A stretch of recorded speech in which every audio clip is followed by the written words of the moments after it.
नमस्कार दोस्तों, स्वागत है आपका मेरे YouTube चैनल में। तो आइए स्टार्ट करते हैं आज की वीडियो। और आज मैं आपको पढ़ाने जा रही हूँ जैन धर्म के सिद्धांत व महावीर स्वामी की शिक्षाएं और इसके अलावा कुछ मुख्य बिंदु। तो आइए जान लेते हैं कि जैन धर्म के कौन-कौन से सिद्धांत हैं। तो पहला सिद्धांत है इनका अनीश्वरवादिता, यानी कि जैन धर्म ईश्वर को स्वीकार नहीं करता था। वो ईश्वर को रचयिता या फिर पालनकर्ता के रूप में नहीं मानता था। जैन धर्म के अनुसार प्रत्येक व्यक्ति में गुप्त शक्तियां होती हैं और यदि व्यक्ति उन गुप्त शक्तियों का विकास कर ले और अपनी आत्मा की शुद्धि कर ले तो वो खुद परमात्मा बन सकता है। महावीर स्वामी के अनुसार जो संसार है वो अनंत है और जैन धर्म के अनुयायी ईश्वर को नहीं बल्कि तीर्थंकरों की पूजा किया करते थे। जैन धर्म के अनुसार संसार 6 द्रव्यों से बना है: आकाश, काल, धर्म, अधर्म, पुद्गल और जीव। इसीलिए जैन धर्म ईश्वर को नहीं बल्कि इन 6 द्रव्यों को संसार का रचयिता मानता है। ईश्वर की आराधना का यहाँ पर कोई भी महत्व नहीं है। तो जैन धर्म का पहला सिद्धांत क्या है? अनीश्वरवादिता। जैन धर्म का दूसरा सिद्धांत है आत्मवादिता तथा अनेकात्मवादिता। जो जैन धर्म है वो आत्मा के अस्तित्व को स्वीकार करता है और महावीर स्वामी के अनुसार आत्मा की कोई आकृति तो नहीं है, लेकिन वह प्रकाश के समान है। वह सुख दुख का अनुभव करती है और आत्मा केवल मनुष्य और जानवरों में ही नहीं बल्कि प्रत्येक जीव में होती है।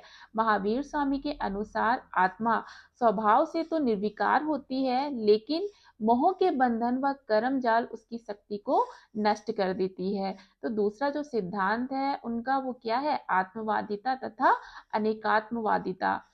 तीसरा सिद्धांत है निवृत्ति मार्ग। जैन धर्म के अनुसार जो संसार है वो दुखमय है और इसका वास्तविक कारण तृष्णा को माना गया है। तो जैन धर्म के अनुसार बताया गया है कि प्रत्येक व्यक्ति को तृष्णा और सांसारिक दुखों को त्याग कर तपस्या का मार्ग अपनाकर संपूर्ण ज्ञान का प्रयास करना चाहिए। तो तीसरा जो सिद्धांत है वो है निवृत्ति मार्ग और सांसारिक दुखों को त्याग कर या फिर तपस्या का मार्ग अपनाकर ही संपूर्ण ज्ञान की प्राप्ति की जा सकती है। चौथा सिद्धांत है कर्म प्रधानता एवं पुनर्जन्म में विश्वास। जैन धर्म कर्म को प्रधानता और पुनर्जन्म में विश्वास करता था। जैन धर्म के अनुसार कर्म का पुनर्जन्म के साथ सीधा संबंध होता है, यानी कि मनुष्य जैसा कर्म करता है उसे उसी के अनुसार अगला जन्म मिलता है। कम आयु में मृत्यु और अधिक आयु में मृत्यु भी हमारे पिछले जन्म के कर्मों का कारण होता है। मोक्ष अथवा निर्माण की प्राप्ति करके ही जन्म और पुनर्जन्म के चक्र से हम मुक्ति पा सकते हैं और मोक्ष प्राप्त करने का हमेशा ही मनुष्य को प्रयास करते रहना चाहिए। और प्रयास कैसे कर सकते हैं? अच्छे कर्मों के द्वारा। अगर हम अच्छे कर्म करेंगे तभी हमें मोक्ष की प्राप्ति हो सकती है। तो चौथा जो सिद्धांत था उनका वो क्या था? कर्म प्रधानता एवं पुनर्जन्म में विश्वास, यानी कि मनुष्य जैसा कर्म करेगा उसको अगला जन्म उसी के अनुसार मिलेगा। पांचवा जो सिद्धांत है वो है निर्वाण।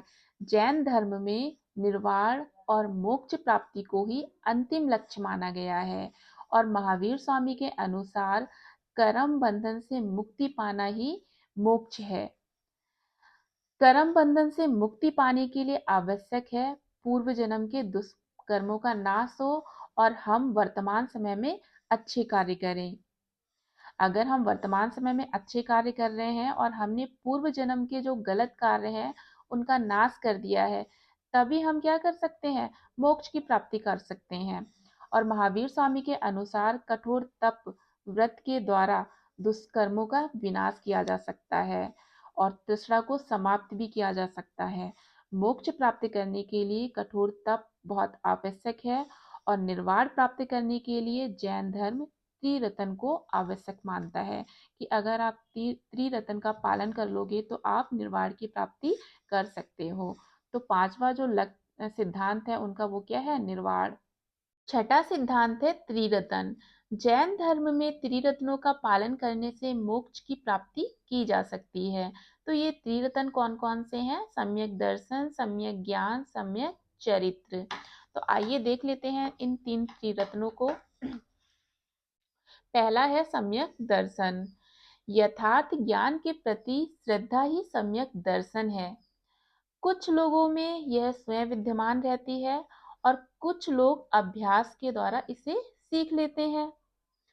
सम्यक दर्शन का तात्पर्य तीर्थंकरों के उपदेशों को आंख मूंद कर मान लेना नहीं है, बल्कि उनका अभ्यास करना आवश्यक है। मतलब कि जो तीर्थंकरों ने उपदेश दिए हैं, हम उनको आंख मूंद कर नहीं माने, बल्कि क्या करें, उनका अभ्यास करें। तभी हमें क्या पता चलेगा कि उनके उपदेश वास्तव में सही है या नहीं। ठीक है। सम्यक दूसरा क्या है? सम्यक ज्ञान। सम्यक ज्ञान में जीव और अजीव के मूल तथ्यों का विशेष ज्ञान प्राप्त होता है। तीसरा है सम्यक चरित्र, यानी कि सम्यक चरित्र के द्वारा जीव अपने कर्मों से मुक्ति पा सकता है। अगर हमारा चरित्र अच्छा होगा तो हम अपने बुरे कर्मों से मुक्ति पा सकते हैं। तो ये थे त्रिरत्न, सम्यक दर्शन, सम्यक ज्ञान और सम्यक चरित्र। और जैन धर्म में क्या कहा गया है कि इन त्रिरत्नों का पालन करके हम अपने दुखों से मुक्ति पा सकते हैं या फिर मोक्ष की प्राप्ति कर सकते हैं। सातवां जो सिद्धांत है वो है तप एवं व्रत। दुखों का मूल कारण तृष्णा और दुष्कर्म को बताया गया है और इनके विनाश का केवल एक रास्ता नहीं बताया गया है, बल्कि कठोर तप और व्रत रखकर भी हम क्या कर सकते हैं, इनका विनाश कर सकते हैं, तृष्णा और दुष्कर्म का। आठवां जो सिद्धांत है वो है अहिंसा। जैन धर्म के अनुसार सभी जीव समान है और दूसरों के प्रति हमारा आचरण वैसा ही होना चाहिए हम जैसा कि हम दूसरों से अपेक्षा करते हैं। तो जैन धर्म के अनुसार जीव की हत्या ना करना ही पर्याप्त नहीं है, बल्कि हिंसा के बारे में सोचना, बोलना और दूसरों को हिंसा करने देना भी अधर्म है। जब तक मन, वचन, कर्म से अहिंसा का पालन नहीं करेंगे, तब तक अहिंसा पूर्ण नहीं मानी जाएगी। नवा जो सिद्धांत है वो है 18 पाप। जैन धर्म ने 18 कार्यों का उल्लेख किया है जो मनुष्य को कर्म बंधन में डालते हैं, इसीलिए इन्हें क्या कहा जाता है, पाप समझा जाता है। तो ये 18 पाप कौन कौन से हैं? अभिमान, हिंसा, कलह, क्रोध, झूठ, परिग्रह, राग, दोषारोपण, रति, माया, लोभ, चोरी, असंयम, मिथ्या दर्शन, छल कपट, निंदा, चुगली करना और द्वेष। तो ये सारे के सारे क्या है? 18 पाप। और ये 18 पाप क्या करते हैं? मनुष्य को कर्म बंधन में डालते हैं। 10वां जो सिद्धांत है वो है पंच महाव्रत। महावीर स्वामी ने जैन अनुयायियों को 5 महाव्रतों का उपदेश दिया था। इन 5 महाव्रतों में से 4 व्रत सत्य, अहिंसा, अस्तेय और अपरिग्रह, इन चारों का प्रतिपादन पार्श्वनाथ ने किया था। और जो 5वां है ब्रह्मचर्य, वो किसने किया था? महावीर स्वामी ने किया था। तो इन पांचों को मिलाकर उन्हें क्या नाम दिया गया था? पंच महाव्रत। तो देख लेते हैं कि ये पंच महाव्रत कौन कौन से हैं। पहला है सत्य, यानी कि मिथ्या वचन का परित्याग करना आवश्यक है। सत्य व्रत का पालन करने के लिए क्रोध, डर, लोभ, इन सब को दूर करना बहुत आवश्यक है।